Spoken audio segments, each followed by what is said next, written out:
Hoy, mga minamahal, meron pong punto na binitawan itong si Representative J. Conggun.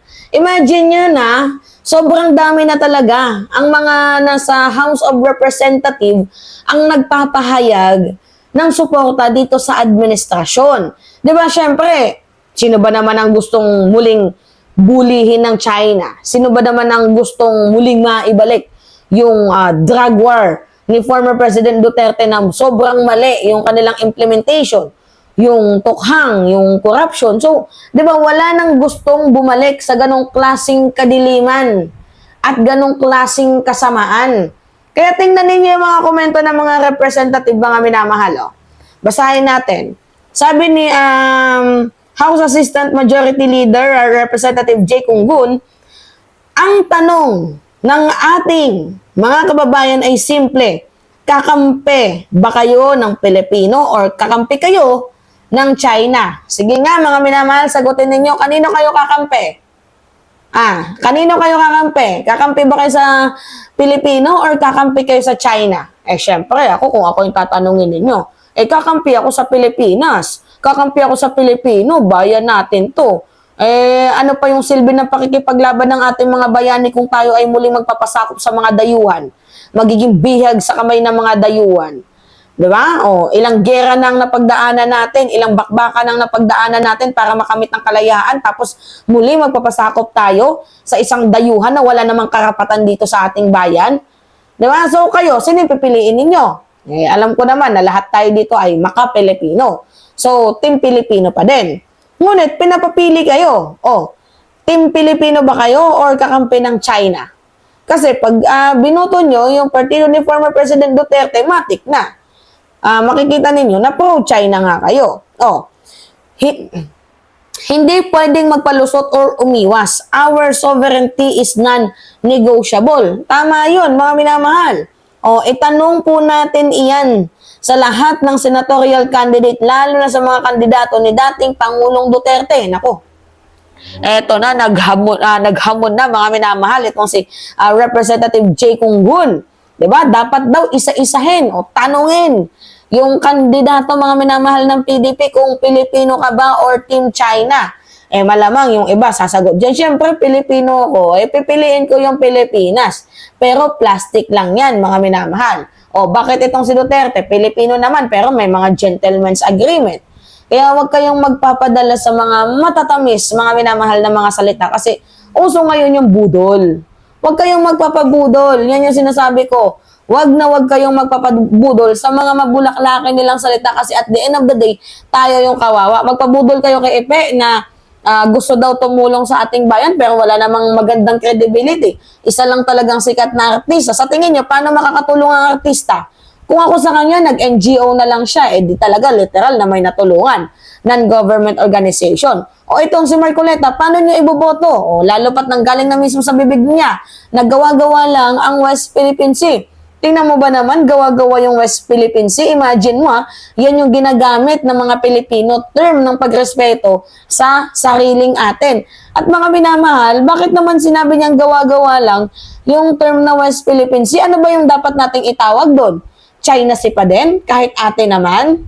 Kasi kinoconnect niya, wala naman kasi sa mapa ang West Philippine Sea. Hindi naman to kinikilala ng international community. Buti pa ngayon international community nakakaintindi sa atin kapag ginagamit natin yung West Philippine Sea. Samantalang itong si Marcoleta, hindi. Buti pa yung West Philippine Sea, kinall out mo, pero yung 10-dash line ng China, hindi.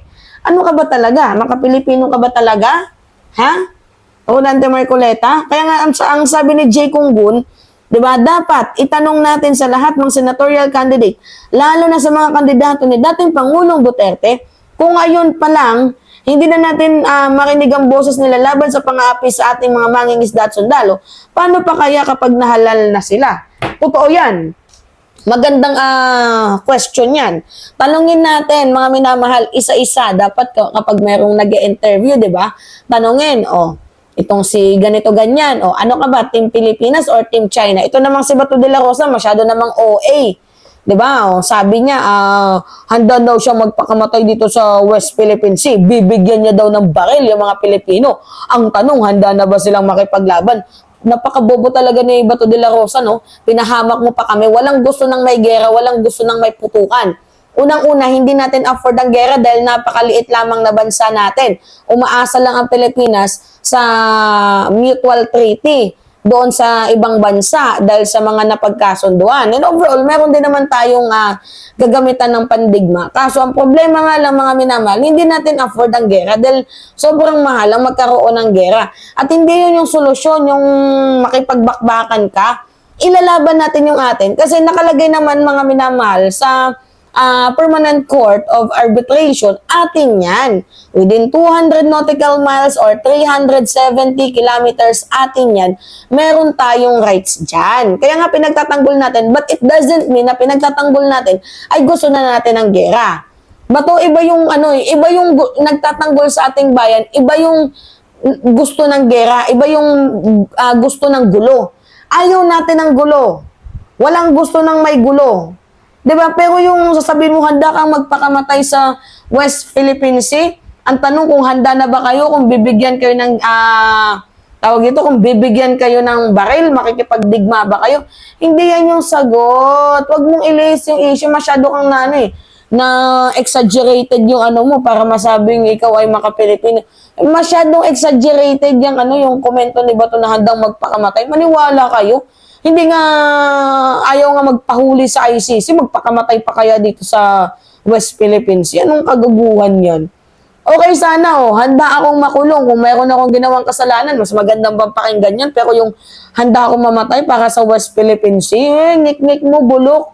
Diba? Ikaw nga, pumapatay ka nga ng humigit kumulang 30,000 na mga Pilipino.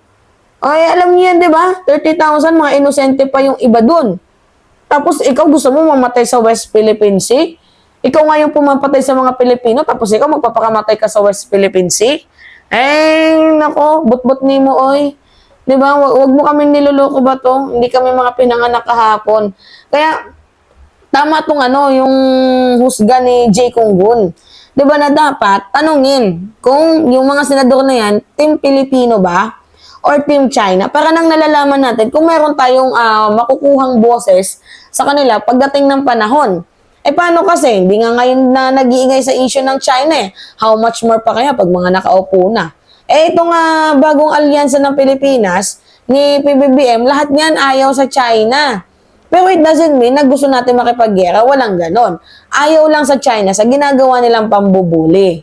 Okay ba? O ayaw sa ginagawang pambubuli. Pero walang sinabi na gusto natin ng gera. Yun. Kaya dapat tanungin yung mga senador na yan. Team Pilipino or Team China? Yeah? O kayo mga minamahal, kaninong team yung pipiliin ninyo? Team Pilipino or team ng China? So para sa akin, syempre, Team Pilipino tayo. Pilipino ako eh. Handa tayong mamatay para sa ating bayan. Yan, totoo yan. Kasi ako matagal na akong nagko-content patungkol sa West Philippine Sea at makikita ninyo yung aking sentimento. Diba? Na ayaw natin sa China. Ayaw natin sa ginagawang pambubuli ng China.